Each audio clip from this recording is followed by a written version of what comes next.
Hamdan wa ala alihi wa sahbihi ajma'in. Tuan-tuan, kita ulang sedikit ayat 30 ni, sebab saya rasa semalam itu saya tak begitu berupaya untuk menguraikannya, sebab agak keletihan. Jadi saya cuba murnikan, cuba saya kemaskan lagi uraian ayat 30 yang kita dah lalui bacaannya dan analisa perkataannya semalam, insya-Allah.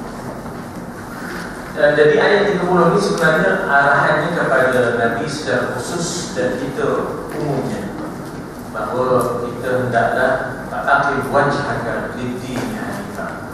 Sebenarnya itulah juga yang kita sebut di dalam iftitah wajhiyah lilladzi fataras samawati wal ardh. Aku tawajjuhkan diriku ini, aku hadapkan, fokuskan diriku ini bagi Tuhan yang menjadikan langit dan bumi. Jadi kalau situ pun ada kalimah wajah, sini pun ada kalimah wajah. Sana disebut wajhi, di sini disebut wajhaka. Pokoknya wajah adalah simbol kepada diri. Sebab bila mana kita menumpu, kita guna wajah kita, kita guna renungan mata kita, kita guna maknanya wajah kita untuk memberikan tumpuan, memberikan tumpuan. Jadi biasanya bila kata kita bercakap dengan orang tu tak ada nengok ke kita, kan? Kamu ni, aku tengah berlaku dengan kamu, tengok ke sini. Dia tak pernah tengok ke sini. Jadi nak menunjukkan kepada tumpuan dan fokus. Dia tak. Cumanya kadang-kadang bila nak berlaku tu melibatkan lelaki ke perempuan yang bukan muhram, maka di sana ada satu ayat lain pula, waghdud. Dia tak, maknanya dikata dalam Al-Quran, qul lil mu'minin ayyaghuddu bil absarihim. Dia tak, hendaklah mereka cuba merendahkan pandangan daripada orang perempuan. Itu yang menyebabkan dia duduk tak tengok sepenuhnya. Sebab an-nazratu sahmun inziham al-iblis. Iblis maknanya kita kata pandangan itu boleh menjadi panah-panah daripada panah iblis. Jadi itu yang tak ada directly tengoknya. Sebab kadang-kadang mungkin iblis boleh main di situ. Tapi pada dasarnya bila kita nak fokus dan tumpu, kita akan melihat, kita akan merenung, muka kita akan tertumpu. Jadi dia simbol kepada tawajjuh, simbol kepada fokus. Di sini fa'aqim wajhak, maknanya tumpukan dirimu ya Muhammad. Dan umumnya kepada kita, sebab al-ibrah bi umum al-lafzi la bi khusus as-sabab. Pengajarannya diambil daripada lafaz yang umum, bukanlah daripada sebab yang khusus. Jadi dengan sebab itu kita ambil lafaz umumnya. Engkau di sini, kita pun termasuk di dalamnya, kena fokus dan tumpu kepada din hanifah, din yang lurus ini, kerana inilah fitrah asal kejadian kita. Inilah fitrah asal kejadian kita. Jadi saya ada baca semalam satu ayat daripada surah Al-A'raf 173. Dalam Al-A'raf 173 itu menceritakan kejadian asal kita ini adalah menumpu kepada Allah. Allah menyatakan dalam surah itu, wa id akhadha rabbuka min bani adam, wa id akhadha rabbukum min bani adam min zuhurihim zurriyatahum. Ingatlah ketika mana Allah telah maknanya mengambil suatu ketetapan daripada anak Adam, daripada ruh mereka, daripada ruh mereka. Lalu Allah bertanya, alastu bi rabbikum, bukankah aku ini Tuhan kamu? Qalu bala syahidna. Lalu mereka berkata, ya, memang sungguhlah kami mempersaksikan engkaulah Tuhan kami. Jadi fitrah kita itu memang asalnya mau tunduk kepada Allah Ta'ala. Sebab itu Eid al-Fitri, maknanya puasa ini adalah proses untuk tunduk kepada perintah Allah. Jadi orang yang tunduk dalam puasa ini kepada perintah Allah, malamnya, sahurnya, siangnya, tunduk berterusan, maka dia telah kembali kepada fitrah. Itu dipanggil Eid al-Fitri. Jadi maknanya di situ bahawa cuba kita lihat di situ bagaimana semalam saya juga ada menyebut bahawa lahirnya kita ke bumi itu dengan fitrah yang suci. Ya tak? Lahirnya kita ke bumi itu, manusia itu sebenarnya asalnya bertuhan, dan Tuhannya adalah Allah. Cuma yang kacau itu bila kedua ibu bapa, abawahu yuhawidani au yubajjisani au yunassirani. Kalau nak kiranya lahirnya manusia itu dia bertuhankan Allah juga. Cuma dia kenal atau tidak Allah itu, tapi dia hanya bertuhankan Allah asalnya.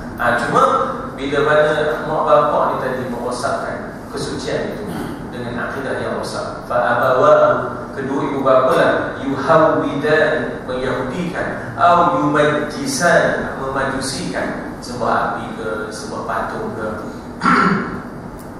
ya, au yunassirani, ataupun menasranikan. Ya tak? Jadi di sini kata Maulana, saya nak baca sekali lagi, tak berhati semalam tu tak pernah saya baca, saya tak tahu. Kadang-kadang bila dah mata tak apa nak boleh buka tu, dia tu gemo,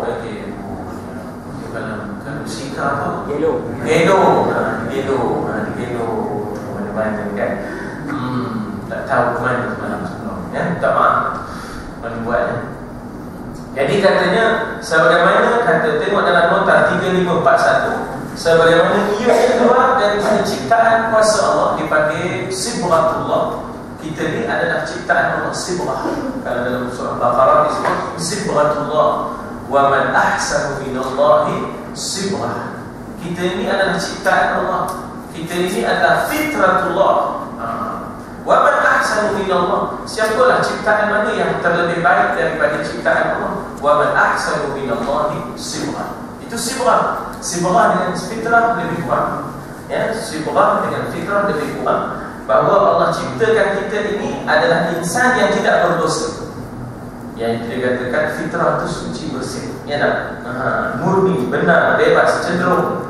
Itu yang dikatakan hanif, kepada yang baik, ya, cenderung kepada kebaikan. Cuma berubah tu kerana antara lain ialah nafsu yang dimasukkan, yang tak dapat dikawal oleh akal misalnya. Ataupun lagi satu, ihwa'us syayatini minal jinni wal ins, tipu daya syaitan daripada jin dan juga daripada manusia. Itu juga boleh mengganggu kita, ya tak? Misalnya kita didatangi oleh penjajah membawa liberalisme misalnya, sehingga akhirnya mengacaukan kita kata kesucian kita, fitrah kita, ya.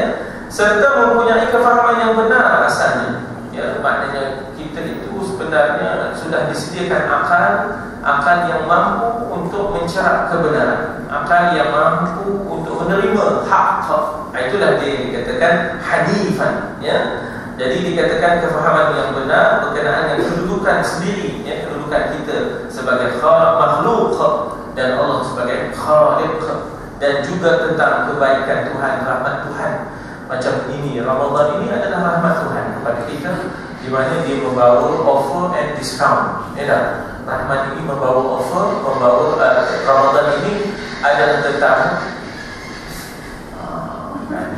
macam pasal kena halau, patut bising, ya tak? Itulah dia ayam mutiara, ya tak? Itulah keunikan kita. Jadi maknanya Ramadan adalah tetamu, kita tuan rumah, dan tetamu juga pula membawa pelbagai buah tangan. Dan buah tangan yang sedang kita terima sekarang ni ialah 10 malam terakhir, dan adanya Lailatul Qadar. Ini offer, ya, ada offer. Maknanya Lailatul Qadar ini offer untuk, kalau kita dapat, maknanya kita dapat malam itu, kita dapat berganda 83 tahun amalan, ya tak? Jadi offer dan ada diskaun pun ada. Sebab 10 malam terakhir dikata idkhul minan nar, maknanya bebaslah kamu daripada beban neraka, ya, bebaslah kamu daripada beban neraka. Itu offer, itu adalah merupakan suatu diskaun bagi kita, sebab tak ada lagi rasa berat, pasal di sana ada perlepasan. Jadi tuan rumah yang sehat ialah tuan rumah yang senang dengan tetamu yang membawa pelbagai, maknanya offer and discount tadi, yang membawa pelbagai cuaca, yang membawa pelbagai buah tangan. Kalau ada tuan rumah yang tak melayan tetamu yang bawa buah tangan, memang tuan rumah ni tak apa sehat. Tuan rumah ni tetamu kata, noh dah, saya ada bawa pergi ke cendol Pak Tanding, tak sempat pesembur popiah stesen, pesembur karet. Orang buat ni kan? Orang buat ni. Itu memang orang tak semua. Orang tak semua. Jadi bulan puasa Ramadan dibawa macam-macam jualan. Jadi jualan yang terakhir ni termasuk dalam i'tikaf. Walaupun mungkin bila kita i'tikaf di sini tuan-tuan terasa dah tak sampai macam mana kita i'tikaf di masjid. Ya tak? Tapi maknanya duduk daripada kita duduk sahaja di rumah, duduk di sini pun sudah ada pahalanya. Sebab kita boleh beramil baca Quran dan berzikir dan tak kekuatan itu. Jadi saya nak istiharkan malam 27 Ahad malam Isnin ni kita beramai-ramai berkumpul di sini bagi yang mampu, dan insya-Allah cara bersahur itu bawa dalam masing-masing. Kita akan cuba sediakan lebih kurang untuk 30 orang makan, kita kongsi-kongsi. Di samping itu bawa dalam masing-masing dia rumah. Jadi kita malam 27 ni setidak-tidaknya daripada tak dapat semua, jangan tiga semua. Ambil juga malam 27. Sebab macam kita di Saudi dulu lah. Macam kita di Saudi tu malam 27 orang ambil orang tak kenal apa. Betul? Sebab dia malam 27 itu favorite, ya tak? Itu favorite sangat. Sebab sebagai malam qadar. Jadi kita ambil malam 27 itu untuk kita beri ramai-ramai. Ada yang disediakan sahur, walaupun tak banyak, tapi kita sikit cari sikit, banyak cari banyak lah, ya, insya-Allah. Jadi kalau masing-masing bawa lagi banyak lah. Jadi tapi setidak-tidaknya akan disediakan 30 set untuk maknanya makan sahur itu, ya, insya-Allah. Kemudian tambahan daripada tuan-tuan dan puan. Jadi maknanya rahmatnya apa? Rahmat daripada kehadiran Lailatul Qadar, rahmat daripada malam terakhir. Ini semua rahmat Allah kepada kita, kebijaksanaan dan kekuasaan. Itulah tabiat kejadian yang sebenar, kejadian manusia yang sebenarnya suka yang baik, tak suka yang jahat, ya. Sebagaimana kejadian tabiat anak berbili untuk bersifat dengan sifat diri-dirinya, lemah lembut. Begitulah kuda dengan ketangkasannya, begitulah manusia dengan kecenderungannya kepada yang baik-baik. Begitu, ya. Tetapi insan terperangkap dengan berbagai keadaan persekitaran, termasuk yang baka genetik itu pun sangat-sangat penting. Kadang-kadang kita tengoknya, maknanya kadang-kadang ada perangai, kalau bahasa yang lebihnya perongkap, ya, perangai yang satu, tapi ada lagi satu perongkap, ya tak? Tak siapa ikutnya, lain macam perongkapnya. Perongkap ni yang tak dapat tulis dulu apa benda cari, ya tak? Perongkap, ya tak? Di sini perangkap, ya tak? Di sini disebut perangkap, ya tak? Ada lagi macam perongkap. Aku tengok dia kira nak nada orang, dia kata anak tu kecil lagi tapi kira nak nada ni maknanya dia kira nak tanda orang, dia kata ni kan. Dia kira nak nyepok, kira nak nampak orang, dia kata kamu ni siapa kamu ikut? Rupanya bila cek balik keturunan dia rupanya keturunan panglima pancung tak bertani. Keturunan panglima pancung tak bertani. Pancung dulu baru tani, ya tak? Mana nak tanya kamu nak kena baca. Pelbagai perangkap kebiasaan yang boleh mengubah fitrah. Jadi maknanya bagaimana kita nak tahlil, membiasakan dengan kebiasaan yang baik. Sebab itu orang dulu jalan dengan orang tua tu jangan orang itu tunduk sikit, kata kan orang dulu, ya tak? Itu dia. Jangan melunjuk, kata orang tua tu kan. Jangan melunjuk depan orang tu untuk ada kebiasaan itu. Ya tak? Sebab dengan kebiasaan itu dia akan menjadi suatu sifat yang melekat pada seseorang. Ya, sampai sekarang kita alhamdulillah bila dididik orang itu kan, sikit sebanyak ada juga kebiasaan yang telah diasuh, ya, oleh orang tua kita dahulu, ya. Jadi kadang-kadang terperangkap dengan kepercayaan takhayul yang dahulunya kita malam Jumaat orang tua kita jangan makan sampai habis, apa kalau ada roh nak makan sekali. Jadi kita terperangkap dengan takhayul, khayal. Dia takhayul tu kita kata tahyul. Tapi Arab kata takhayul, khayalan, khayal, ya. Takhayul tu daripada khayal. Khayal macam Arab. Ya, khayal macam Arab. Daripada situ timbulnya takhayul, ya, takhayul. Tapi kita kata tahyul. Ya, kita tak ada kha. Kita tak ada kha, kita gantikan dengan ha. Kha kita ni ada tapi masa tidur je. Tu tak ada kha kita ada. Masa tidur je kha kita. Kha, ya. Itu kira polis kira tu dia boleh gantung tu. Jadi dikata di sini kebiasaan, kepercayaan yang bukan hasad mementingkan nafsu, begitu. Sebab memang tengok makanan dah banyak. Mula datang hakak tu. Mula datang hakak ni tamak lah. Orang lama kata hakak. Itu dia dulu yang tak dapat tu dia dulu. Ya, hakam. Jadi maknanya ada dua subjek, tafsir dengan bahasa Perak ya. Jadi maknanya dia orang dah banyak, boleh datang hakam tu. Tapi orang dulu besar jangan hakam. Jangan hakam. Kalau tak habis bahasanya kan. Orang dulu tu besar orang itu, orang tua dia besar. Tapi kalau ada orang tua dia buat hakam, banyak orang kodek je tak? Kalau ada orang tua je hakam, macam mana nak besar berdana tak? Banyaknya. Jangan hakam. Kata kita dulu ya. Kalau dah jadi tua je pun banyak. Ada banyak apa nak besar benda yang kemudian je tak? Jangan tamak kata kita jangan ikut nafsu nanti lesu. Itu bahasa orang lama itu jangan ikut nafsu nanti lesu ya. Jadi datang juga hasad mementingkan diri, ananiyah dipanggil dalam bahasa Arab. Orang yang ego seperti ini dipanggil ananiyah. Ananiyah itu orang yang ego dalam bahasa egois ya, dalam bahasa Arab panggil ananiyah. Ana maksud itu orang Arab dia tak suka kalimah ana, dia suka kalimah nahnu. Nahnu itu maknanya kami, kita. Kalau disebut dia tersebut dia ana, a'udzubillah min kalimati ana. Sebab ana ni yang mula pakai ni iblis. Ana khairu minhu. Aku lebih baik dari dia, kata iblis. Jadi ana itu menjadikan seseorang itu ananiyah. Dia lebih suka orang yang, kalau orang yang bertasawuf, dia lebih suka perkataan nahnu, kita. Bukan ana, bukan ana. Begitu. Jangan ada keakuan. Lebih baik kekitaan. Jangan ada keakuan, lebih baik kepada kekitaan.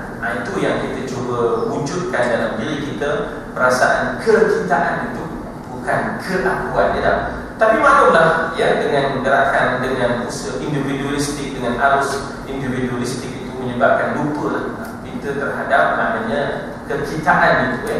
Hadirin-hadirat, kita cubalah ya, kita cuba tazkiyah ya, kita cuba bersihkan diri kita ya, insya-Allah. Serta pengajaran yang palsu ya, kita akhirnya terperangkap dengan ajaran-ajaran yang palsu. Itu yang kita baca tiga part sudah soalan yang mengatakan gurunya sudah sampai ke satu alam yang boleh melihat Lauh Mahfuz. Sebenarnya ada sahabat kita kata bukan Lauh Mahfuz tu, Lauh Wayang. Jadi ini sebenarnya terperangkap dengan kepercayaan yang palsu. Terperangkap dengan pengajaran yang palsu. Mana boleh Nabi sendiri pun tak boleh tengok ya, Lauh Mahfuz itu. Sebab makna mahfuz itu apa? Mahfuz pun terpelihara daripada diintai dan dicari dan dilihat oleh sesiapa juga pun ya. Sebab itulah wa inna dikatakan dalam surah Al-Jin ya, lamasna as-sama fawajadnaha muliat harasan syadidan wa syuhuba. Bagaimana jin cuba naik ke langit, satu, kedua, ketiga, tiba-tiba didapatinya ada malaikat-malaikat yang menjaga untuk tidak sampai ke Lauh Mahfuz. Artinya muliat haras. Haras itu ialah penjaga-penjaga. Syadid yang gagah-gagah ya, harasan syadidan wa syuhuba, anak panah yang dilemparkan kepada kami ya tak? Itu dia. Ini mungkin menjadikan, kalau kita sudah terpengaruh dengan persekitaran tadi, dengan baka, dengan persekitaran itu, menjadikan dia seorang yang bengis sekarang. Tapi bagaimana nak mengurus segaram-garam, kita kata segaram-garam seorang yang kemudian boleh jadi lembut. Apa cara nak diurus? Mau tidak mau agama lah. Kita kata apa yang tidak dibuat oleh Sayyidina Umar, garamnya Sayyidina Umar. Tapi bagaimana akhirnya dia menjadi malamnya bagaikan ya, malamnya ruhban, bagai pendeta, artinya menangis basah dengan air mata ya, sayang kepada maknanya makhluk sesama. Dahulunya dia boleh membenamkan anak perempuannya sendiri ya, tapi bagaimana boleh berubah? Agama lah yang berubah. Tapi tentu ada yang murabbi, ada yang membimbing ya. Siapa yang membimbing? Itulah kita kata Rasul membimbing, para sahabat membimbing. Jadi kita disitulah, bimbingan itulah yang membantu untuk menjadikan kita berubah ya. Sebab itu mursyid tak sama dengan mu'alim. Mu'alim ni hanya dia menyampaikan ilmu, tapi mursyid ni dia membetulkan akhlak pribadi mu'alim. Itu yang kadang-kadang anak-anak kita pun tak terbuat. Kadang-kadang anak kita pun kita tak dapat betul makna itulah tanggungjawab yang mesti dilakukan, ya. Maknanya betulkan perangai bengis, gamar, kotor, palsu, ya, bersifat seperti hamba abdi, selalu mencari-cari. Hamba abdi di sini maknanya dia tak ada kemerdekaan jiwa, tak ada kemerdekaan jiwa, ya. Maknanya dia tak upaya membuat keputusan, dia slavish mentality dia. Maknanya mentality dia, pemikiran dia sangat-sangat slavish. Maknanya dia tak ada keberanian, dia tak ada confident, dia tak mampu buat keputusan, dia tak berhenti berfikir sendiri. Itulah hamba. Maksudnya dia tu jiwa yang merdeka, tahu buat keputusan, pandai berfikir, begitu, ya. Jadi bagaimana agamalah yang membentuk supaya jangan kotor tapi bersih, ya. Jadi kalau sudah terpengaruh dengan persekitaran, selalu mencari-cari perkara yang tersalah ataupun terlarang. Sebab itu dalam tarbiyah dia ada 3 faktor, ya. Murabbi, bi'ah, manhaj. Ya, dalam tarbiyah dia ada 3 faktor. Murabbi, orang yang bertarbiyah. Yang kedua ialah bi'ah, bi'ah ni persekitaran. Yang ketiga ialah manhaj. Manhaj adalah kurikulum, sukatannya, ya, sukatan dan kurikulumnya. Kalau ibarat pokok, ya tak? Kalau ibarat pokok yang menjaganya, kemudian dikawal persekitarannya daripada penyakit dan juga yang mengancam. Kemudian manhaj, bila masa baja, bila masa maknanya kita kata dia nak pangkas, ya, dia nak pangkas daun-daun yang kering, bila masanya dia nak siram, itu, ya, bila masanya dia nak racun dan sebagainya. Itu adalah manhaj. Jadi dalam tarbiyah ada 3 ni, ada manhaj, ada bi'ah ni persekitaran, ada murabbinya, ada yang mengasuh dan mendidiknya, ya tak? Tengok yang tak elok tu, ditegur dan sebagainya, ya. Serta terselera daripada berasa kasih kepada sesama manusia, ekoran daripada jiwa sudah hilang kesucian dan timbul rakus kebinatangan, rakus kehayawanan, ya tak? Maka mulalah dia hilang rasa kasih dan sayang sesama manusia. Kemuncak ukhuwah ialah ithar, ya? Kemuncak ukhuwah kasih sayang ialah ithar. Ithar ni mengenepikan keselesaan diri untuk sahabat Allah. Itulah dia golongan Ansar, mengenepikan keselesaan diri untuk muhajirin. Dan maknanya akhirnya penyembahan yang sebenar, dia mengenepikan pula penyembahan yang sebenar kepada Tuhan, ya, dikata di situ, kepada Tuhan, dikata di situ, dan penyembahan yang sebenarnya kepada Tuhan yang Maha Esa, yang sebenarnya diketepinya dia mula menyembah-nyembah yang lain dan sebagainya. Ini punca kerana fitrah itu diganggu-gugat oleh anasir dari dalam dan anasir dari luar. Sebenarnya al-mu'min baina khamsati syada'id, ya. Orang mukmin itu berdepan dengan 5 kepayahan. Dari dalam ada nafsu dan syaitan, dari luarnya ada munafik, ada kafir, bahkan ada mukmin yang dengki, mukmin yahsuduhu, kafir yubghiduhu, ya, munafik yakrahuhu. Kemudian di berdepan pula dari dalam nafsu, ya, dan juga syaitan. Jadi itulah dia mukmin berada dalam keadaan 5 kepayahan. Dia kena laluilah 5 kepayahan itu, ya. Jadi katanya ialah bagaimana masalah yang dihadapi oleh guru rohaniah, iaitu mursyid yang membimbing, ialah untuk menyembuhkan keadaan itu, ya. Kita kata contohlah zakat fitrah, ya. Zakat fitrah apa simboliknya? Simboliknya makanan kita bersihkanlah, ya. Apa yang masuk ke mulut kita itu mestilah bersih. Kullu lahmin nabata minal haram fannaru awla laha, ya. Setiap daging yang tumbuh daripada benda yang haram, nerakalah yang layak baginya. Jadi pembersihan itu simboliknya ialah zakat fitrah, bahawa rezeki kita, makan minum kita bersihkanlah. Jadi zakat, ya, fitrah, zakat dengan makna bersih, fitrah dengan makna suci. Maka simboliknya rezeki-rezeki kita itu mesti dibersih sucikan. Jangan dibiarkan tercemar syubhat, tak tentu, ya, dan sebagainya.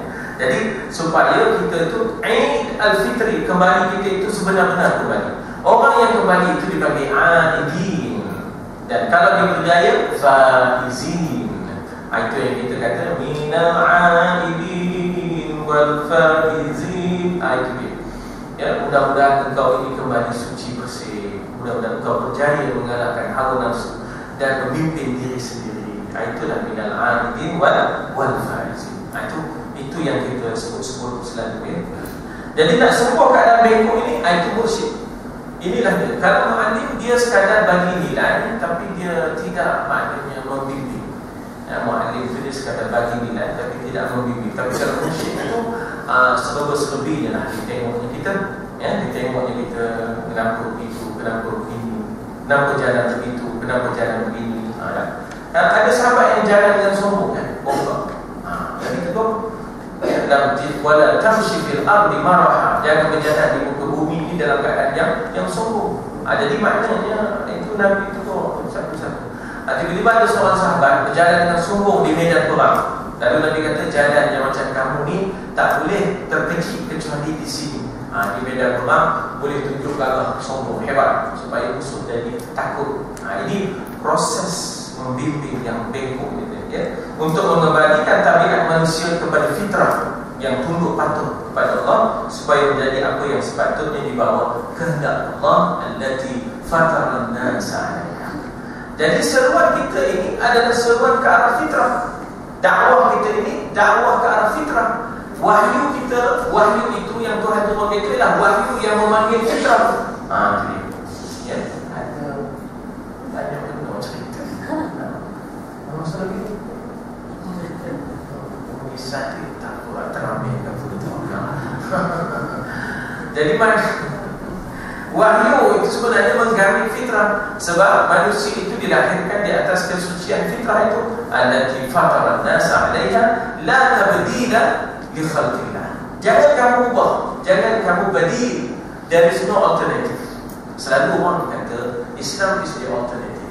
Inilah the alternative. Dan dia sebenarnya bukan alternatif, tapi the only solution. The only solution. Maknanya manusia kalau nak selamat, dia kena Islam. Dia Islam tu bukan alternatif semuanya. Bila alternatif ni ada pilihan.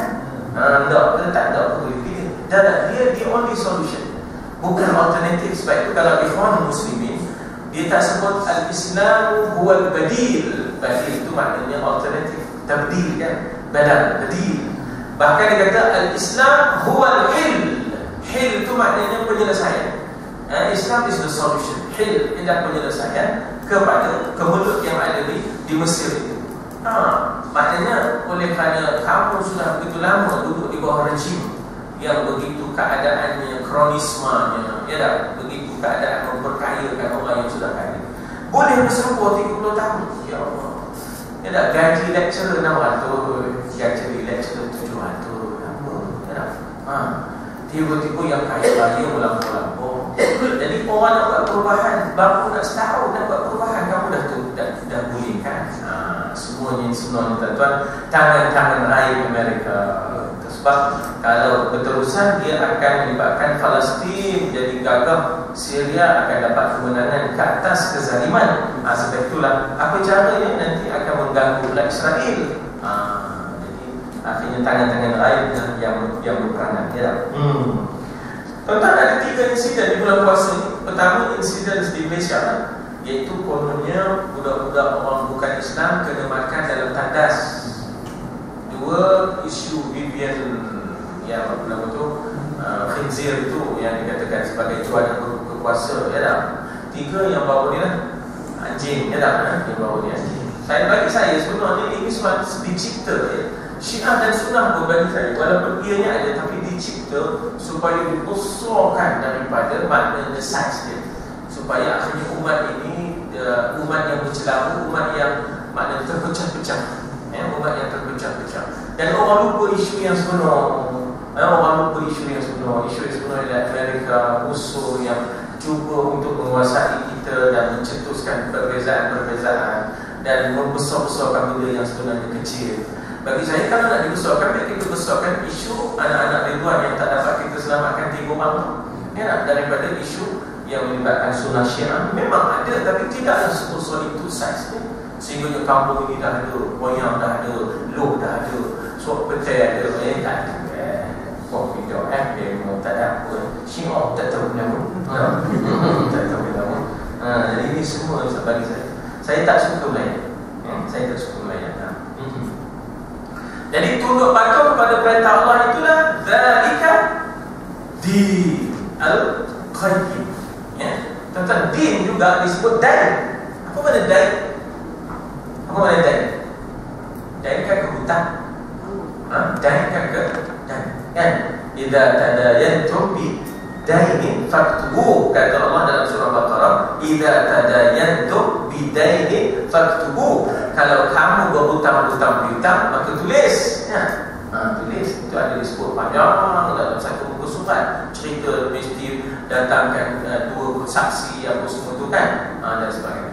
Jadi maknanya wal yaktab katibun, ya, maknanya hendaklah ditulis, ya, hendaklah kita cari seorang penulis dan sebagainya. Jadi daripada dain hutang timbullah juga din, artinya kita berhutang dengan Allah. Agama ini Allah Taala bagi kepada kita dan kita terhutang budi dengan Allah Subhanahu Wa Taala. Ya, Allah Taala. Jadi maknanya di situ kita kata din itu adalah merupakan hutang kita kepada Allah. Maknanya kita berhutang dengan Allah dengan adanya din itu. Jadi tauhidullah, ikut perintah Allah, itulah dinul qayyim. Ya, itulah sebenarnya jalan yang lurus. Nah, jadi saya kata Maulana Abdullah Yusuf Ali, ataupun mungkin saya rasa Ustaz Usman Muhammadi, ya, menterjemahkan dinul qayyim sebagai amalan yang iaitu kamu tunduk kepada perintah Allah, tunduk kepada fitrah, itulah amalan yang betul. Bawa kepada liberalisme, hedonisme, hinduisme, ya, itu semua tak betul. Ya, kalau kamu lari daripada yang itu, kamu pilih sekularisme, itu semua tak betul. Yang betul itu ialah tauhidullah. Yang betul itu ialah tunduk kepada fitrah kepada Allah, fitratullah. Itulah yang sebenarnya yang qayyim. Ya, itulah sebenarnya yang amalan yang betul, kebiasaan amal yang betul, straight usage. Sebenarnya Ustaz Usman Muhammad ini lulusan English Literature dari Universiti Melayu. Ya, dia di walaupun begitu, dia akhirnya menjadi fellow IQ. Ya, maknanya walaupun dari sudut latar belakang English, tapi akhirnya menjadi seorang scholar yang membentang mereka antarabangsa. Ya, maknanya di situ kita nak katakan bahawa eksperimen untuk mengulamakan intelektual dan intelektualkan ulama itu satu eksperimen yang berjaya. Saya ambil contoh imam kita tadi lah. Ya, imam kita Tuan Haji Ramli. Tak kiranya dia bahagian teknikal only, maknanya kita kata di Perak Anjur. Ya, tiba-tiba dia jadi imam. Dia pakai sorban, saya tak pakai sorban. Contoh kan. Jadi eksperimen kita menjadikan ulama itu intelektual dan mengintelektualkan ulama itu. Kita ambil Cikgu Dahlan, kita ambil Cikgu Ramli, kita ambil Cikgu Sulaiman, semua dah jadi ustaz. Ustaz Sulaiman, Ustaz Ramli, Ustaz Dahlan. Cikgu yang betul. Tapi kita berjaya mengulamakan intelektual dan intelektual ulama, tapi dengan kesungguhan. Dengan kesungguhan. Saya kadang-kadang bila dengar ucapan Datuk Seri Nizam, saya sendiri tak terfikir. Kadang-kadang dia bagaimana dia istintaj ayat itu, dia bagaimana dia boleh terbit ayat itu, saya sendiri tak terfikir. Maknanya artinya dia melalui proses. Ialah proses mengulamakan intelektual. Itu dalam arti kata bahawa masa di UK mereka bergaul dengan ikhwan, bergaul dengan teman-teman ikhwan muslimin, sehingga dia boleh baca khutbah, boleh baca talqin. Ya tak? Boleh, maknanya kita kata, maknanya boleh menjadi imam, boleh mengeluarkan ayat. Ya, bila krisis itu timbul, dia boleh baca ma wadda'aka rabbuka wa ma qala. Saya pun tak terfikir. Apa makna ma wadda'aka rabbuka wa ma qala? Allah tidak akan membiarkan kamu sia-sia. Ya tak? Ma wadda'aka rabbuka wa ma qala. Sebenarnya ayat ini turun peristiwanya kerana Nabi terasa dirinya tersia-sia. Allah tak hantar-hantar wahyu kepada Nabi. Sebulan tak sampai wahyu, 2 bulan tak sampai wahyu, 3 bulan. Hai, nampak gayanya Tuhan ini, Muhammad ni Tuhan ni dah tinggalkan dia, kata dia. Tahu? Dia orang jadikan isu. Dah lah tu. Tak ada lah tu. Tak ada dia ni. Bila ke Nabi ni. Dah 3 bulan dah kita tunggu. Harap ada wahyu. Maka turun ayat Wadduha wal-layli idza saja ma wadda'atu wida'. Wadda'atu wida'. Apa makna wida'? Pisah. Kan haji wida'. Ma wadda'aka. Kata engkau, Allah tidak mengucapkan salam perpisahan ma wadda'aka rabbuka wa ma qala, dan Allah tidak akan sia-siakan. Ini dibaca oleh Datuk Seri masa krisis dulu, ya, krisis rampasan kuasa. Jadi saya pun terkejut macam mana di istintaj ayat itu menunjukkan bahawa kalau Allah sudah melalui proses, dia tahu, dia dapat. Saya nak lakukan bahawa kadang-kadang ada orang yang kita harap-harap dia tapi ada orang yang kita kemarin tidaklah maknanya dia punya apa, alirannya bukan aliran agama, tapi kemudian dia berjaya cantumkan disiplin tu daripada disiplin asalnya, disiplin maknanya akademik biasa, kemudian diambil disiplin agama. Alhamdulillah, akhirnya kita dapat lahirkan orang-orang yang boleh memimpin, menghidupkan surau-surau dan masjid-masjid, lebih hebat daripada orang yang satu saja disiplin. Jadi dikata di situ bahawa di sini maknanya adalah lebih luas lagi daripada itu. Bukan hanya amalan yang betul yang dikatakan dinul qayyim itu, bukan hanya kebiasaan yang betul, ya, kerana ianya merangkumi seluruh hidup manusia. Dinul qayyim itu termasuk kepercayaan, tanggapan, pemikiran, kerohanian, bukan hanya amalan. Ya, dinul qayyim itu bukan hanya aspek amaliyah, tapi termasuklah aspek i'tiqadiyah, ya, termasuklah aspek syu'uriyah. Saya sebut syu'ur ni makna perasaan.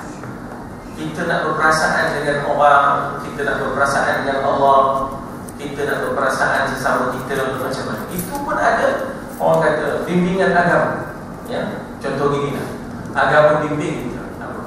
Aku kalau tengok budak-budak, hendaklah kamu rasa dia lebih baik dari kamu. Kenapa? Belum banyak dosanya. Kamu tu dah 40 malam panjat Bukit Candan. Dulu kita yang 40 malam panjat Bukit Candan. Ya Allah, pentas yang paling popular pentas Bondan. Ingat saya. Dah nongol macam betul tengok Bondan dah. Tapi saya nasib baik sekali dua je pentas Bondan tu. Saya suka sekali di Barat. Dan tengah di Barat. Saya tak lepas malam, setiap malam saya pergi di Barat. Jalan mandai. Masa itu istana terbuka, boleh masuk. Tak macam istana sekarang. Ini nak cerita budak-budak baru ni, Saudi kalau tak tahu kan dia. Dulu tu Ustaz Ring tu almarhum, bila dia berhari jadi 40 hari 40 malam. Keliling istana tu, kan? Yang buta datang bertokat, yang semua apakan datang di situ, ya. Jadi perasaan maknanya bagaimana yang dikatakan dinul qayyim itu termasuk membentuk perasaan. Jadi agama suruh kita tengok kalau budak yang bawa kepada kita kata dia lebih baik daripada kita, yang berarti kurang dosa dibandingkan kita dapat bermalam dan kejahatan. Yang kedua, kalau tengok orang yang lebih tua dari kita, tengok orang yang lebih tua daripada kita pun kena kata dia lebih baik dari kita. Kenapa dah banyak amalannya bandingkan kita, belum banyak lagi. Jadi dengan sendirinya kita tak ada apa sudah.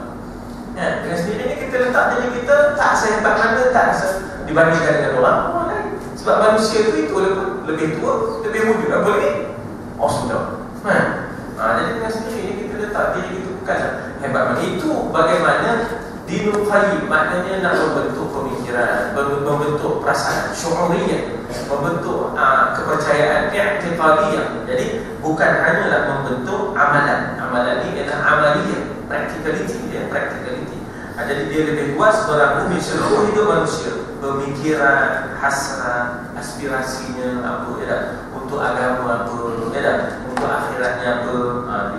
Jadi dinul qayyim dengan makna agama yang betul, lurus, jalan yang lurus, yang betul. Dengan itu ditunjukkan kelainannya dengan beberapa susunan pemikiran dan kehidupan rekaan manusia. Jadi dikatakan bahawa agama yang betul itu satu, ya, yang betul itu satu. Yang tak betul itu banyak. Sebab itu yang betul itu disebut nur, yang tak betul itu disebut zulumat, ya. Yang betul itu disebut dengan singular. Nur itu singular, ya. Dia punya plural ialah anwar. Jadi maknanya nur disebut dengan singular, lawannya zulumat. Zulumat dengan plural, dengan jamak.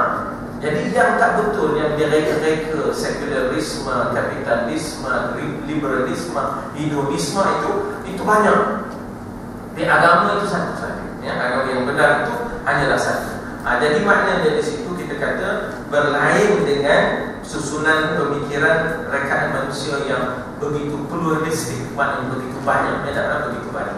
Tetapi Allah hak itu satu, al-haq wahid, ya, al-haq wahid. Jadi yang itu yang kita mesti maknanya ambil kira. Yang saling bercanggah antara satu dengan yang lain. Maknanya kita kata bagaimana komunisme bercanggah dengan maknanya kita kata kapitalisme. Kapitalisme bebas-bebasnya. Ya tak? Dia boleh bilik pulau, dia boleh bilik negara, sampai orang sudah menjadi hamba kepada dia. Komunisme pula terlalu menghalang dan menyekat. Ya, rakyatnya tak boleh ada rumah sendiri, tak boleh ada kenderaan yang mewah, tak boleh maknanya mempunyai perbezaan-perbezaan. Kalau dulu Mao Zedong ya, semua orang kena pakai bersikap, rambut mesti rambut macam dia. Rambut macam dia, rambut Mao Zedong kan, rambut terpuruk. Orang ini, kampung-kampung ni kerja kilang Colgate, orang kampung ini kerja kampung kerja kilang ubat nyamuk. Maknanya semua terpusat. Sehingga tak ada kebebasan. Tak boleh punya maknanya rumah yang sendiri mewah, kereta, tak boleh. Itu sebab itu kita tengok bagaimana Lan pergi China kan. Dia bercerita macam mana dia nampak bersika sebanyak-banyak bersika. Dia tengah berjalan kaki tengok, ya, bangunan-bangunan tiba-tiba bersika lalu. Jadi rambut Lan tu budak opini kan, kena gelombang bersika lah kan. Dalam kartun tu lah, kan, dia menceritakan pengalaman ekspedisi dia ke China. Masa tu kami tingkatan 3, tingkatan 2, ingat lagi lah, ya, insyaAllah. Jadi katanya apa di situ, susunan manusia itu pelbagai, bahkan bercanggah antara komunisme dengan kapitalisme, ya tak? Dan mereka yang mengandung pelbagai susunan pemikiran, ya, saling bercanggah di antara satu sama lain, memanggilnya agama ataupun puak, macam-macam lah. Maknanya kepuakan, ya, maknanya kita kata yang menyebabkan manusia itu tidak mendapat kebenaran. Agama Tuhan yang betul dan benar adalah satu, Allah adalah yang esa. Jadi kalau tak mau, kalau manusia itu diikut balik fitrah dia tak mau yang serabut. Banyak kalau Tuhan langit lain, Tuhan bumi lain, Tuhan jahat lain, Tuhan baik lain, Tuhan gelap lain, Tuhan terang lain. Kata serabut tu, kan? Dengan monotisme jelas selesai. Daripada kita ambil pahaman politisme yang banyak Tuhan itu, kita jadi serabut. Jadi yang ini hujan ni Tuhan ada pula, ya tak? Yang ini kemarau ni Tuhan ada pula. Jadi tak kebening, ya tak? Tak kebening. Itu belum kira lagi masalah Trinity, lagi pening. Tidak, masalah Trinity 3 dalam 1 lagi memeningkan. Jadi Allahu Ahad, lam yalid wa lam yulad. Habis cerita. Ya tak, habis cerita. Habis ayat 30. Ayat 31 ni kita dah baca tapi belum terjemah. Ya, kita dah baca tapi belum terjemah. Ya. Iaitu bunyinya munibi. Dia daripada perkataan anaba yunib, ya, anaba yunib, ya. Sebenarnya dalam perbahasan dia sama perkataan munibin, dia sebenarnya sama dengan taibin. Munibin sama dengan taibin, ya. Tapi yang lebih halusnya, saya terpaksa pergi yang lebih halus ni sebab kebetulan Maulana Abdullah Yusuf Ali ni dia banyak halus. Kadang-kadang nak baca itu dia juga sebab dia baca bahasa isyarat, bahasa-bahasa kerohanian, ya, bahasa-bahasa isyarat. Sebab tasawuf ni banyak pakai bahasa isyarat, ya, dia banyak pakai bahasa isyarat. Kalau tuan-tuan baca kitab hikam, ya, kitab hikam dia kata kamu berdoa kerana kamu ingin, hendaklah kamu berdoa kerana kamu itu hamba. Maknanya berdoa bukan kerana keinginan itu dan ini, berdoa kerana untuk menunjukkan sifat hamba. Sifat hamba itu ialah selalu memerlukan. Sifat hamba itu ialah selalu memerlukan. Itulah dia. Itulah dia dikatakan sifat hamba. Jadi bunyinya macam tak usah doa. Doa jangan meminta, tapi berdoa untuk menunjukkan sifat aku. Itu kita ingat. Sebab itu setengah orang kadang-kadang dulu kita kata tak bagi baca kitab pun, asal bahasa ni isyarat. Bukan senang faham isyarat kan. Kita kadang-kadang tak faham bahasa isyarat kan. Orang baca betul berita, sebelah ni ada orang baca isyarat kan. Aku tu tak tahu kadang-kadang kan. Kita tak faham isyarat. Jadi senang. Awak yang tahu bahasa isyarat ni senang je tu. Itu faham bahasa isyarat. Itu kahwin itu dia faham. Ya, kita tahu. Itu faham. Lain kalau tak faham bahasa isyarat. Allah tuan-tuan, saya pun dah naik satu gerabak di Mesir. Saya nak cerita.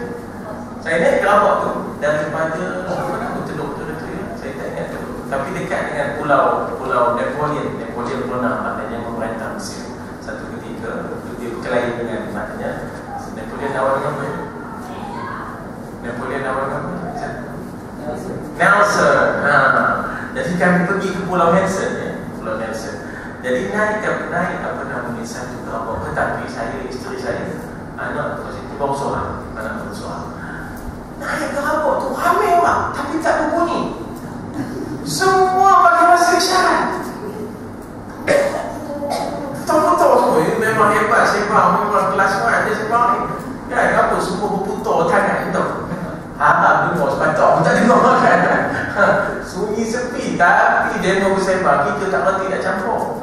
Awak tahu itu je. Bini dia kata itu awak tahu tak? Jadi maknanya dia orang Mesir tadi punya ramai juga KCS OKU ni, dan mereka tempatkan di sekolah tertentu, mata latihan tertentu dan gerabak tertentu. Macam mana kami masuk gerabak itu? Allah macam-macam pengalaman kita. Mesir ni tuan-tuan, ada yang duduk dalam gerabak, ada yang duduk atas gerabak. Ada ramai kan, ada yang duduk atas gerabak. Kalau lepas nanti kalau micik locik, tak ada locik. Dia seluar dia tonjol kan, dia seluar dia tonjol kan. Sebab itu kena belajar cara tonjol tu dah. Kalau tidak dia tolak. Saya nak balik kepada perkataan munibin, dia sama dengan taibin. Apa benda taibin? Orang yang bertaubat. Ini dia kembali daripada dosa. Adapun munibin ini walaupun dia tak berdosa, dia tetap kembali kepada Allah. Itu munibin. Itu dari sudut perbahasan tasawufnya. Ya, munibin ialah orang yang tetap kembali kepada Allah walaupun dia tidak berdosa. Dalam arti kata tak ada benda besar yang dia buat. Dia dilahirkan dalam family yang terpelihara dan dia juga terasuh dengan sekian baiknya. Tak adalah apa, tapi masih dia beristighfar, masih dia tubana ila Allah wa raja'na ila Allah. Orang yang tak ada dosa tapi dia tetap kembali kepada Allah, itu dipanggil munibi. Itu dikatakan sebagai munibi ilaihi. Jadi orang yang fitrahnya suci, allati fatara an-nasa 'alaiha, kaitkan dengan ayat 30, orang itu akan munibina ilaihi. Orang itu akan raji'ina ila Allah. Orang itu akan kembali kepada Allah Subhanahu wa taala, maknanya jiwa dan perasaan sentiasa akan kembali kepada Allah Subhanahu wa taala. Jadi di sini diterjemahkan oleh Maulana, hendaklah kamu wahai Muhammad dan pengikut kamu sentiasa rujuk kembali. Maksudnya munibina ilaihi itu kembali walaupun tak ada dosa besar yang kamu buat, tapi kamu kena kembali kepada Allah, ya, bertaubat kepada Allah dengan mengerjakan amal bakti. Itu dipanggil taba wa aslah. Kalau tuan-tuan baca dalam Quran selalu disebut illa man taba wa aslah, melainkan orang yang bertaubat lalu dia cover balik. Kalau ada kemarin kesilapan dia panggil taba wa aslah. Maknanya kalau bahasanya kita kata dia maknanya dia repent, kemudian dia cover balik. Dia tak di cover balik maknanya apa yang dia dah buat dahulu. Baik, maknanya di situ dengan mengerjakan amal bakti. Tak maunya kita kata aku dah bertaubat tapi tidak mengerjakan amal bakti. Sebab itu dia kena taba wa aslah. Taba itu taubatlah. Kemudian wa aslah, perbaiki dia. Ya. Tuan-tuan, kemarin kita dah buat macam-macam, berjaga malam, naik itu sebagainya kan. Masa kita dulu dululah, di Candal dulu. Jadi sekarang kita kena gantikan malam-malam itu. Keridwaniyah kita, keubudiyah kita, ganti pada malam-malam yang kemarin yang Abu Biru dia. Wattaqu, serta bertakwalah kepada Allah. Maknanya peliharalah hukum hakam, ya, peliharalah larangan-larangan. Wa libasut taqwa dzalika khair. Pakaian takwa itulah yang terbaik pakaiannya. Jadi kalau kita tak pergi, tak sempat pergi pakaian itu, pakaian takwa itulah yang terbaik. Masa orang sibuk-sibuk berhari raya dengan baju baru, Sayyidina Umar dia round negara dia round maknanya kerajaan dia. Dia nak tengok kalau ada anak-anak yang tak berbaju baru, maka dia nak bekalkan baju baru. Begitulah prihatinnya Sayyidina Umar. Sebab itu dia, kita kata luar biasa, ya, dia luar biasa. Tiba-tiba dia tempuh satu tempat permainan kanak-kanak. Semua baju baru kecuali dia seorang.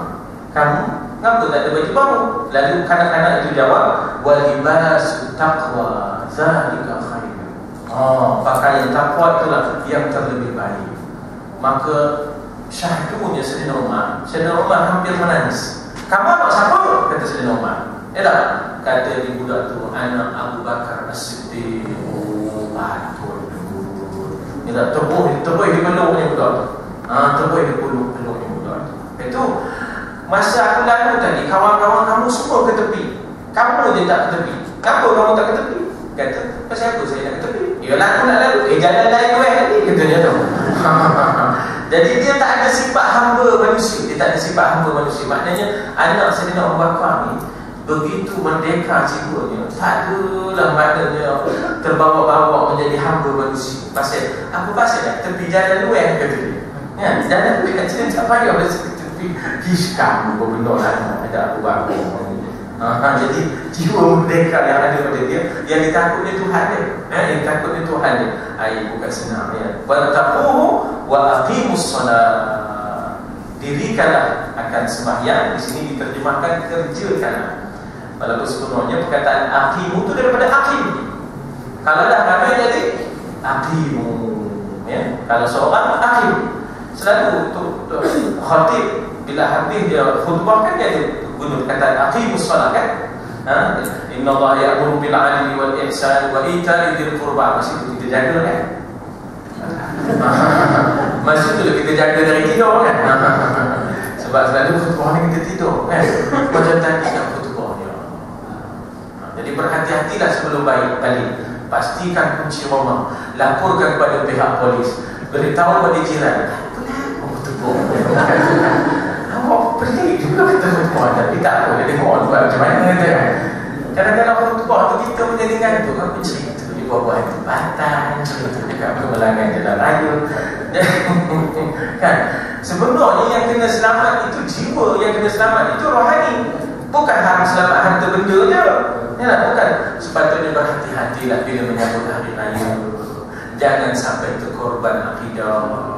Jangan terlibat dengan Allah. Itulah sebenarnya. Ini kuncilah rumah dengan baik-baik. Pastikan periksa keselamatan kereta-kereta anda. Dan pastikan laluan yang telah berdisipli. Yang penting khutbah. Khutbah tadi tu tak ada pasal. Dia tak pasal tu mesti tidur. Tak tahu lagi. Khutbah lain tak tahu lagi kan. Itu yang jadi maknanya di ujung tu ada disebut wa ya'muru bil 'adli wal ihsan wa ita'i dzil qurba wa yanha 'anil fahsya wal munkari wal baghi ya'idzukum la'allakum tadhakkarun fadhkurullaha yadhkurkum washkuruhu 'ala ni'amihi yazidkum wa la dzikrullahi akbar wallahu ya'lamu ma tasna'un. Aqimus shalah. Kata tu hati kan. Ini dia aqim. Jadi asalnya kalau singular aqim, dirikanlah olehmu seorang. Tapi kalau ada ramai, aqimus shalah, dirikanlah sembahyang itu. Dia tak sama dengan kerjakan. Kalau kerjakan addu ataupun addi adalah, ya. Kalau kerjakan addu ataupun addi as-shalah. Tapi ini dah aqimu, tegakkan sembahyang itu dengan betul, dia dan sempurna. Diambil daripada aqimu itulah yang ditambah betul dan sempurna. Wala takunu minal musyrikin. Janganlah kamu menjadi kalangan orang-orang yang musyrikin. Ya, ini yang kita baca wa ma ana minal musyrikin. Jangan tersilap baca wa ma ana minal muslimin. Kan ada orang terbaca silap dalam iftitah. Ya tak? Hanifan musliman wa ma ana minal muslimin. Pula dah. Hanifan musliman wa ma ana minal musyrikin. Inna salati wa nusuki wa mahyaya wa mamati lillahi rabbil alamin la syarika lahu wa bidzalika umirtu wa ana minal.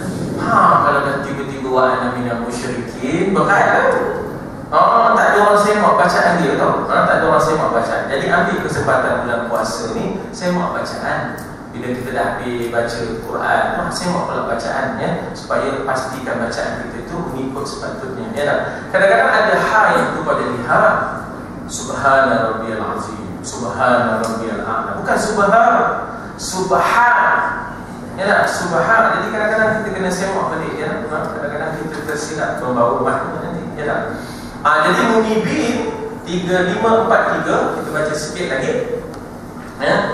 Dia kata di situ bahawa bukannya bermakna seseorang itu, ya, dia kata apa? Memakai apa pula ni? Kain buni menyapu pada badannya abu, bukan itu cara nak bertaubat. Dia sebenarnya dia nak tunjuk kepada sami-sami yang ada di India. Betul kan? Sami-sami yang ada di India tu kan, abu orang mati sapu sini, ya tak? Itu pakai dia baju laju, budak kain selampir, dia dah kain selampir, dia dah. Abang selampir, bukan? Orang lain boleh sebut abang selampir. Dulu sastra lama, abang selampir. Jadi bukannya pakai kain buni itu nak bertaubat, bukan, dia dah. Sebab taubat ni sifat hati mana?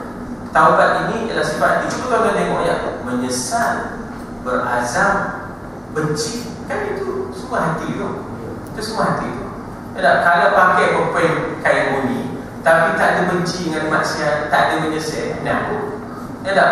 Jadi sebenarnya dia itu adalah sifat hati. Jadi maknanya dari dalam yang menyesal, berazam untuk tidak kembali, benci dengan maksiat. Itulah yang dikatakan sifat hati. Jadi bukan semata-mata dengan pakaian luaran buni, ya tak? Menyapu badan dengan abu, ataupun mengambil sikap putus asa yang sangat gelap. Macam dah tak ada harapan, macam dah tak ada harapan dengan Tuhan. Lalu sanggup maknanya memukul-mukul jasad, ya, bukan itu caranya, ya.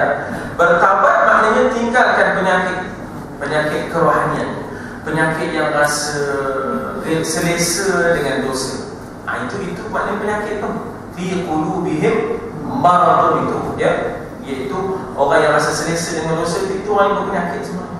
Orang yang tidak berpenyakit ialah orang yang gelisah dengan dosa.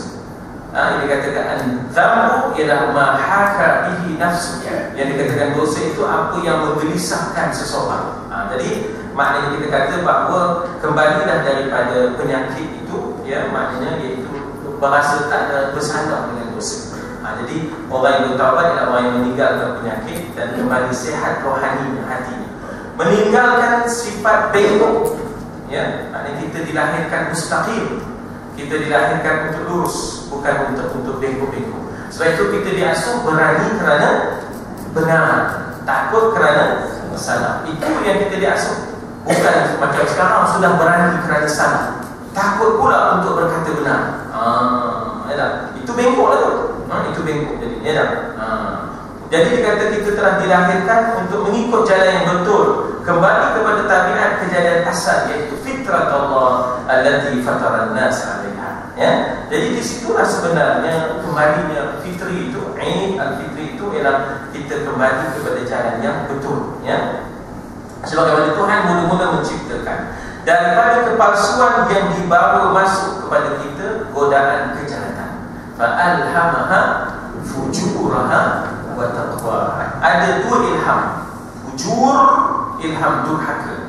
Lagi satu pula kita kata bahawa alam a'ahad ilaikum ya bani Adam alla ta'budush syaitan. Bukankah kami dah buat perjanjian dengan kamu wahai anak-anak Adam, jangan sembah syaitan, ya, innahu lakum aduwwun mubin.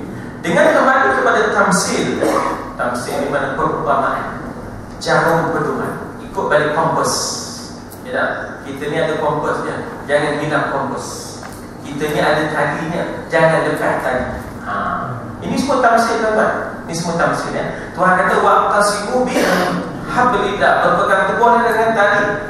Jangan hidup tak bertali. Lama orang tak tahu kan, orang tak faham isyarat. Tali apa? Kan? Tali apa? Apa pula payah bertali? Pakai gam je katanya kan. Kita nak gambarkan dia dah tak bertali, pasal halal ke haram ke serupa je. Dah sama je bagi dia. Minggu ni teman tengok dah tak bertali.